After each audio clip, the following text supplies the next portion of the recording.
CP புலனாய்வு கழகம் வந்தாலும் வடநாட்டிலேருந்து வருது. நம்ம தமிழ்நாட்டுக்காரர் போட மாட்டாங்க. அது பார்த்தியா? வணக்கம் வணக்கம். குடிநீர் பணியாளர் சங்கம் 26ஆம் தேதி 6வது மாதம் 1926வது வருஷம் 26 சரி அந்த வருஷம் விடு.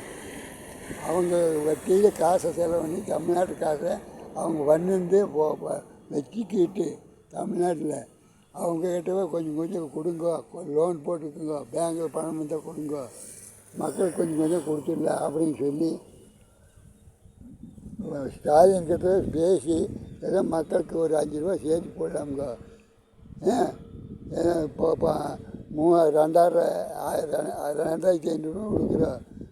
நீங்களும் போடுற மாதிரி போடுங்க. ஒரு 2500 ஒரு 5000 ஆயிடுச்சாது. இத்தனை நாள் நாமளும் மேய்ச்சிட்டோம், நீங்களும் மேய்ச்சிட்டீங்க.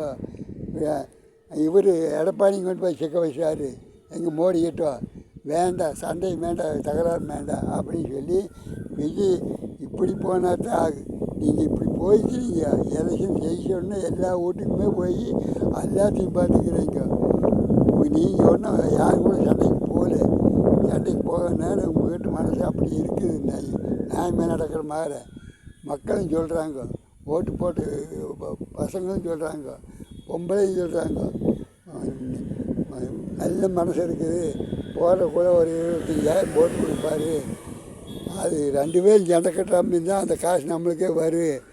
திமுககாரர் கொண்டு போய் வடநாட்டுக்கு விட்டா நம்மளுக்கு என்ன லாபம் வருது? சிபி புலனாய்வு கழகமும் நீதிபதியுமே போலீஸ் கமிஷனருமே இது போலீஸுமே இங்கே பார்க்குறக்கு வழி இல்லாமல் அந்த நேரத்தில் பேசுகிறக்கு போயிட்டா இங்கே ஒன்று சின்ன பிள்ளைங்க பிறந்த பிள்ளைங்க கூட ஏதாச்சும் பண்ணி போட்டால் வம்புங்கோ அப்படிங்கிற அளவுக்கு தமிழ்நாட்டு மக்கள் தண்ணி விடுற இடத்துல எல்லாம் பொம்பளை பேசுகிறாங்க. ஐயா இதில் குடிநீர் பணியாளர் சங்கத்திலேருந்து வருது ரிப்போர்ட்டு.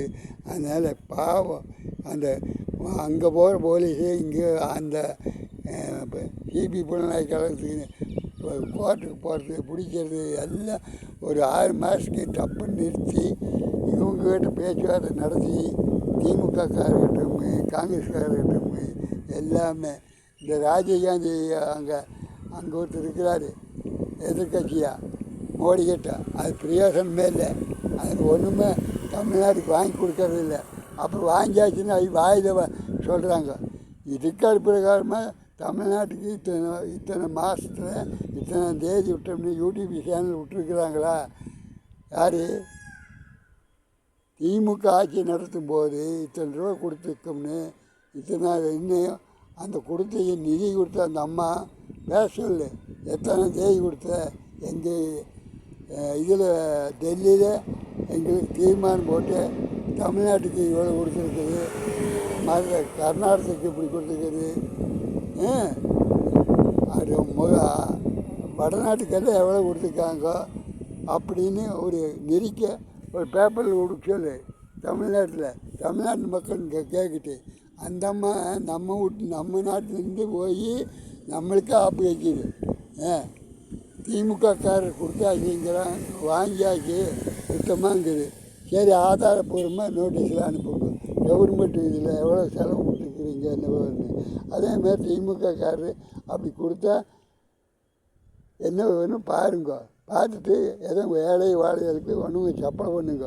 இப்போ நீ எலெக்ஷன் 6 மாதம் 6 இது நடக்க போகுது, 6 சட்டமன்ற தொகுதி. அந்த காசு வாங்கி எல்லாம் மக்களுக்கு கொஞ்சம் எச்சா கொடுங்க. உங்கள் தொகுதியில் இருக்கிறவங்க பெரிய மனுஷன் ஆகிட்டு அந்த கிணறு நெல் வெட்டுட்டு மாடு வாங்கி கறக்கட்டு என்ன பள்ளிக்கூட பசங்க போட்டு திமுககாரரை இப்போ தேர்தல் வைக்கிறாங்க இல்லையா? தேர்தல் வச்சா நீங்கள் அந்த 40 எம்பி இருக்கிறாங்க இல்லையா? அவையில் உங்கள் சம்பளத்தில் வாங்கி தந்து உங்கள் தொகுதியில் 6 தொகுதியில் நல்லா செய்ய வைங்க. இவங்க இருக்கிறையா அப்படியே இருக்கட்டு. அதே மாதிரி இவர் சினிமா நடிகர் விட்டு போட்டு வந்து அவருக்கு கோலை வச்சு போகாதீங்க. மீண்டும் திமுககாரரை வேண்டாம். 2 பேர் சமரசமாக போகிறதுக்கு என்ன முயற்சி பண்ணாலுமே ஒன்று நாள் இருக்குது, ஒன்று வயசு இருக்குது, பாடு வரக்கு எம்மன் கொண்டு போகிறதுக்கு 80 வருஷம் மேனாத்தான் கொண்டு போவா. நாம் ஒன்றும் வாழ்கிறதுக்கு சக்தி இருக்குது, நம்மளுக்கு யோசனைக்கு மூளை இருக்குது. வணக்கம் யூடியூப் சேனல் இருக்குது, இதிலேருந்து எல்லாமே தெரிஞ்சுக்கலாம். வணக்கம்.